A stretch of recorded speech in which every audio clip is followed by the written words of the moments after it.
Hello, we are back, and we're back with another tier list. Today we're covering carb sources, and I tried to keep these mostly things that are carb predominant, because of course most foods have carbs. My name's Shay, I'm a nutritionist and an international level athlete, and my stance on carbs, pretty balanced. I don't think carbs are inherently bad. I think you're silly if you have that stance. They're very important for training, making sure your glycogen stores or your stored carbs are stocked up. Alongside this, ideally with the best carb sources, you're getting some micronutrients and ideally some even antioxidants. You know, some protein there's a bonus too. So if you're not eating foods that have these helpful things for your health, then you're kind of just going nowhere. I don't think that many foods are like properly bad for your health. It's just that if you're eating these sort of empty, do-nothing foods, you know, they're not necessarily harming you. It's just that if you eat pretty much only these foods, then you're just not getting anything that's actually going to nourish you properly.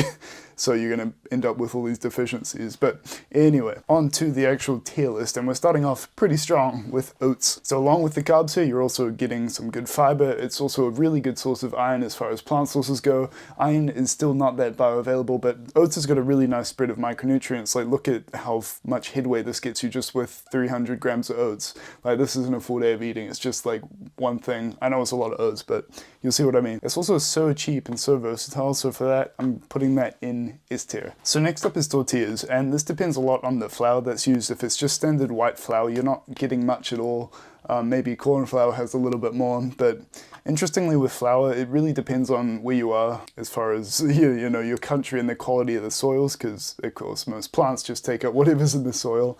So I mean, there could be some selenium depending on where you are, but overall there's not much. Maybe if it was like a special whole wheat sort of flour, it definitely could be better. But anyway, next up, I'm grouping all of these like sugary cereals together. This is Fruit Loops. Fruit Loops is surprisingly actually okay. Like, it's still very high in sugar and it's not a good breakfast, but they actually do put in a fair amount of vitamin D, which is quite hard to get from your diet, and also some iron. Now, the iron that's usually added to foods fortified is usually very low bioavailability, but as a whole, these sugary cereals really don't have much going for them. If they're fortified, they can be okay, so I'll put them in D tier just because this is taking up like your breakfast slot, and like there are so many better options, like especially looking at oats sitting up there in S tier, but more on that later. Now, as far as regular cereals go, this is a picture of Cheerios. These can be okay. Again, they can be fortified. Additionally, they tend to have a bit of fiber in them, which can stop the blood sugar spike, which you're going to get with the Fruit Loops, which, you know, the iron fortification can't save you from that. But it really depends if the cereal's like a whole grain or if it's fortified with things. So this really could be anywhere. Now, pasta is kind of a similar story with tortillas. It's kind of just flour based, and it depends, you know, if it's whole grain pasta, it could be better. But you know, it depends on a lot, and you know, chances are you're probably just getting the same thing as you would with any other just flour predominant thing.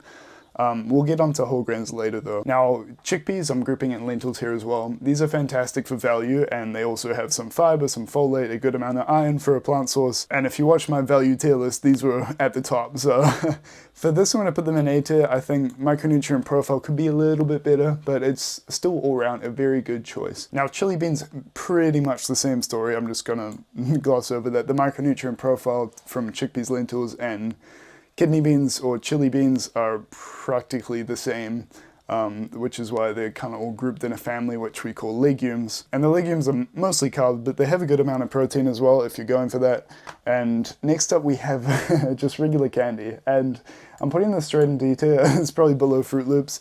I suppose it has some utility as far as a pre-training carb source that doesn't have fiber, because fiber right before exercise can cause some discomfort for some people, but yeah, I mean, it's really just sugar. And next up is soda. This is even worse because it is just the same as the candy, except it doesn't even have the utility of having something right before training, because you probably don't want sparkling sugar juice running around in your stomach. Next up we have quinoa, and this is downright a superfood, okay? It's got a lot of iron, fiber, magnesium, folate, vitamin E, and also a bit of protein as a bonus. I really value things like vitamin E, because these are things that are going to fight off inflammation, which is just going to make us feel a lot better, make your brain work better as well. It's just like you want to be prioritizing these things. Additionally, quinoa is one of the few sources of ecdysterone, which is a beta estrogen receptor agonist, helps with a lot of muscle recovery interactions and like, you're getting everything you need with quinoa. Of course, like other whole grains, this is technically a pseudo grain, but most whole grains are going to have B vitamins. Most things here are B vitamins, which is why I'm not talking about it too much, because they're not too hard to get. But anyway, it is no surprise that that goes straight to the top. So of course, I could make a big list of fruits, but I've just included a few that I wanted to talk about. Firstly, berries. Firstly, the micronutrient profile isn't that great, but I'm going to put it into A tier. I know they're expensive as well, but they're some of the strongest antioxidant foods you can get, which is so important. I think just for that alone, it goes into A tier.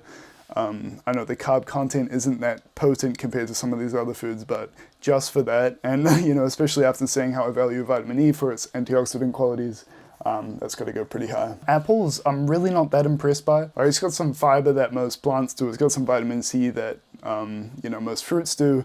But other than that, it's adding not that much to your diet. I can't put it too low because at the end of the day, it's still adding something to your diet. But as far as a carb source goes, maybe if you're trying to fuel your training, I would definitely go for something like bananas, because compared to apples, they've still got that vitamin C and the fiber, but additionally they've got, you know, that potassium, which everyone talks about. It's like, oh, bananas, potassium, okay, but they also have a little bit of iron, surprisingly. They're also a bit more carb dense, and I think if you're trying to fuel a training session, these can be a pretty good option if you don't want to go for something processed. So next up, white rice. White rice is technically a refined carb, but it's not hyper-processed. Usually these refined grains, they're missing the germ, the outside, which usually makes these whole grain sources brown. I'm just editing this now, and I meant to say it's the bran that makes it a bit brown, but usually, as you can see here, the bran and the germ have more micronutrient density, and these are usually removed from refined carbs, just leaving the endosperm.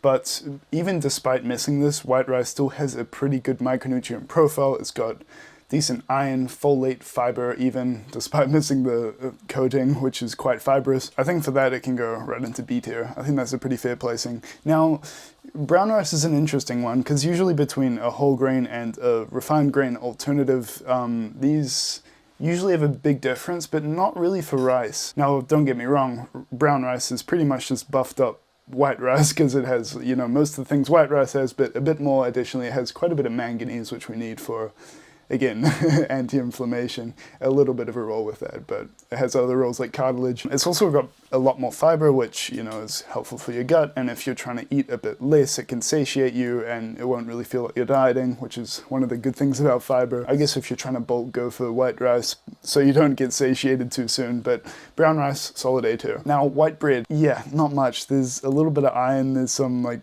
I guess folate, but it depends on what they add to it. I know in certain countries they add certain micronutrients to it to fortify it, but in general it's not great. Next up, this is brown bread. This is a picture of multigrain bread. I think multigrain bread is actually pretty good. It's got some of those like nutritious seeds on top usually, and I think it tastes pretty good compared to like standard brown bread. I don't really like that. Manganese, selenium, folate, it's pretty good. And those seeds on top are going to give you, you know, a few different things depending on what seeds they add on top of it, but overall pretty good. Now, potatoes. This is an interesting one because it really depends on if you eat the skin or not. If you eat the skin, you're getting B vitamins, vitamin C, you know, iron, magnesium, manganese, even a bit of zinc, so it's pretty good. I would put with the skin, maybe even in A tier, but because a lot of people eat them without the skin, maybe if you're eating them as like fries or something, that's going to be a lot lower, of course, so I'll put it as an average in B tier. And coincidentally, this is the only vegetable here, I'm pretty sure, so there's that. I didn't include many vegetables because they're mostly water, and although they are more carbs than they are fat or protein, there's just not enough carbs for me to consider it as like a carb source. They're kind of more of just like a diet amplifier with all the micronutrients they have. But anyway, next up is honey.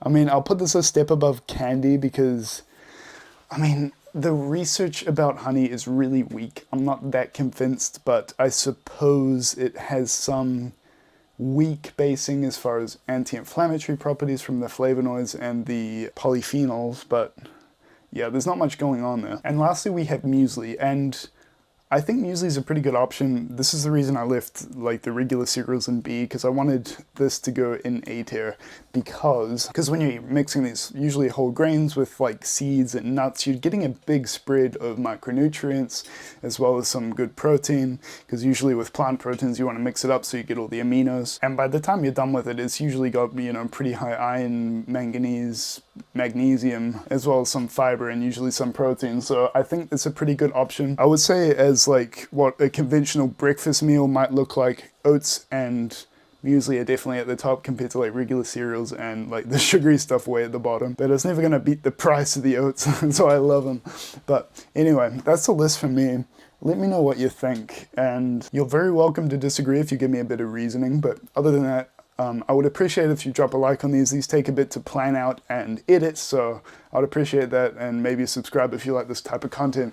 I would appreciate that. So I hope you enjoyed, and I'll see you next time.